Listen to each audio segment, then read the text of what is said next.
Welcome to a wonderful spiritual journey through Sahaja Yoga. Today we are going to talk about the energy that exists within all of us and which is called as Kundalini. At the end of this program, we will have an opportunity to activate this energy and feel this unique experience. Here is a beautiful story coming from the depths of the ages. One day, God asked the angels, "Where should I hide the secret of life?" They said, "In the depths of the earth." "No," he answered to them. "This is the first place they would look. Deep inside the ocean? It will take them a little more time, but they will get there too. At the top of the highest mountain? Oh, they will always try to climb up there and they will manage to reach the top at the end. In the faraway stars? They will always long to reach the stars, and at the end they will reach there too." The angels became silent, without knowing what to say. "I know where," God said. "I will hide it somewhere that they will never think to search. I will hide it inside them." And so it happened this way. So far, human beings have been seeking so hard to know the secret of life in different ways, but they never looked inside them. Where is the secret of life hidden? Can it be hidden within us? Above the coccyx, at the base of our spine, there is a triangular bone which is called as sacrum, meaning sacred bone. The 5 vertebrae that make up the sacrum are separated when we are born. Gradually, they unite, and by the age of 20, they become a compact bone. Why is this part of the body called sacred? This has been a mystery for ages. The ancient Greeks knew about it. Around 440 BC, there exists a written account in which Hippocrates refers to this bone as Aaron Ostun, or sacred bone. In Egypt, the sacrum is dedicated to Osiris, the god that grants eternal life and allows sprouting of vegetation.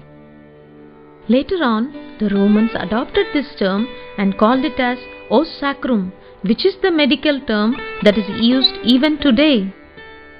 In Hebrew, it is called as halaya, which means the connecting link of the spinal cord.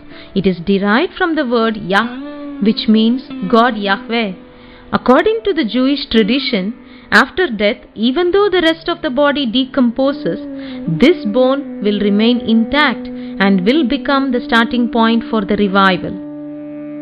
In the Bible, this bone is mentioned as the last bone of the body that decomposes, thus useful for the resurrection of human beings.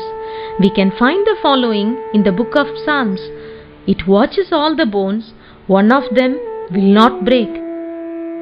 The Arabs believed that this is the first bone that is formed in the body and the last bone to be destroyed. It is called as El-Ajb, and it is the seed from which the entire body can revive.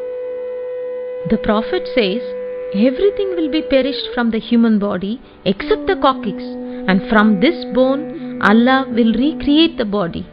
We see that the idea of resurrection exists in different traditions and civilizations all over the world. Now the time has come to solve this mystery.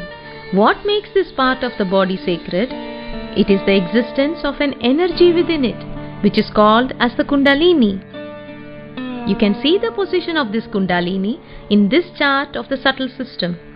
The word Kundalini is named after its shape. Kundal in Sanskrit means spiral, and it is coiled 3.5 times in the sacrum bone. This Kundalini can never be destroyed. It resides within us patiently in a dormant state until we reach a level of spiritual maturity and deep longing which allows her to be awakened. This Kundalini is the reflection of the primordial energy within us. She is our spiritual mother, and as a mother, she can never harm her children. The Kundalini is the purest form of energy. She resides in the triangular bone at the base of our spine. Anything contrary to this fact is false. Another mystery is the existence of the spiral in different forms in the nature. The spiral is quite common in nature because the Kundalini is spiral in shape and it is always identified with the process of evolution wherever it takes place. We can find single, double or multiple spirals in every dimension of the universe. To name a few, the spiral shape can be found in the microcosm, small nodules, ammonites and seashells, in the growth of the plants, in the shape of the flowers. The proportions of the human body are structured on this base and the double spirals of the DNA. In a bigger scale, we can find the spiral formations in cyclones and in huge geological phenomena. In the macrocosm, we see the formation of the spiral galaxies from billions of stars as we can see them from modern telescopes. The planets have a spiral orbit around their axis and around the Sun. Jung says that the spiral images are the archetypical structures of the universe as they have been registered in the human collective unconscious. The Kundalini energy, when awakened, unites the matter with the spirit. It is the flow of eternity in our perishable body. It is the hope of renaissance, and that is why we find the spiral forms everywhere as they are her symbol. The spiral motif is widespread in every corner of our planet since the beginning of time. We can also find the spiral motifs in Africa, China, Japan and Asia. The spiral symbolizes the eternal circle of life and death. It extends at the infinite rebirths that can be conquered only through the Mother. Where Mother is worshipped, we always find the symbol of hope for an eternal life. That is why they have carved this symbol on graves like this, which we can see at New Grange in Ireland. In America, we can find spiral carvings on rocks in sacred and important places. In Latin America and the pre-Columbian art, we can find a lot of jewelry pieces with this motif. In Greece, the spiral motif appears at Neolithic years. The ceramic vase from Dimini dates back to 5000 BC. It shows clearly the spiral placed in the center of a triangle like the Kundalini in the triangular bone. One of the most famous and mysterious findings is the disc of Phastos around 1700 BC that shows the spiral coiled 3.5 times. The spiral form reaches its perfection during the Greek classic antiquity with the elegant Ionic capital. This unique energy that exists within us is waiting for her awakening. When she awakens, she rises in the central channel of our subtle system.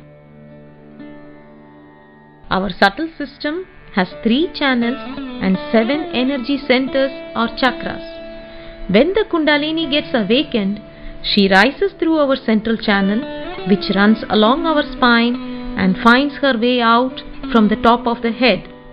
When this happens, she gives us yoga, which means union, the union of the man with the spirit, the union of the matter with the spirit.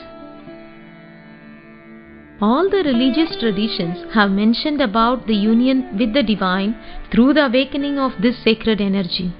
Once we achieve this union with the divine, it can be felt as a cool breeze on our palms, which is also called as vibrations. But nobody knew how to awaken this energy. That is why this knowledge was kept secret and was depicted in a symbolic way. When the Kundalini is awakened, we can feel a cool breeze on our hands and on the top of the head, which is also called as cool vibrations. This is the proof that the Kundalini has been awakened. The myth of the birth of goddess Athena is a good example of a symbolic myth that hides the truth of the primordial energy. According to the Greek mythology, Athena came out from the head of her father, fully armed and gifted with wisdom, innocence and justice. She gives to people all the good qualities and virtues. She guides and protects them. She has all the attributes of Kundalini, and she rises exactly in the same way in the central channel of her father Zeus and pierces the top of his head with her spear. The name Athena is derived from the Sanskrit word Atha, which means primordial. She is known in India as Adi Shakti, who is the source and the form of the primordial energy. The Kundalini, which exists in every human being, is the reflection of this primordial energy within us. On the helmet of goddess Athena, there are 3 horses that symbolize the 3 energy channels of our subtle system, and on her chest there are snakes which symbolize Kundalini. The rising of Kundalini has been a well-guarded secret. Very few masters know how to awaken her, and they would accept only a few disciples who had to pass through very rigorous training. In some cases, this training would last lifelong, and they would still be unable to raise their Kundalinis during their lifetime. But today, for the first time in the history of humanity, the awakening of the Kundalini can be done en masse. During the year 1970, Sri Mataji Nirmala Devi, who is the founder of Sahaja Yoga, established this unique method through which thousands of people have managed to get the awakening of their Kundalini, the precious gift of self-realization. Sri Mataji travelled all around the world tirelessly for the spreading of Sahaja Yoga, for the emancipation and the spiritual evolution of the humanity. She never accepted any money for her work. Sri Mataji says that spirituality cannot be sold or purchased. It is the right of every human being, and one deserves to have it, and the time has arrived for all of us to accept it. We will now do the exercise for the awakening of Kundalini. The only thing that one should have is the desire for spiritual evolution.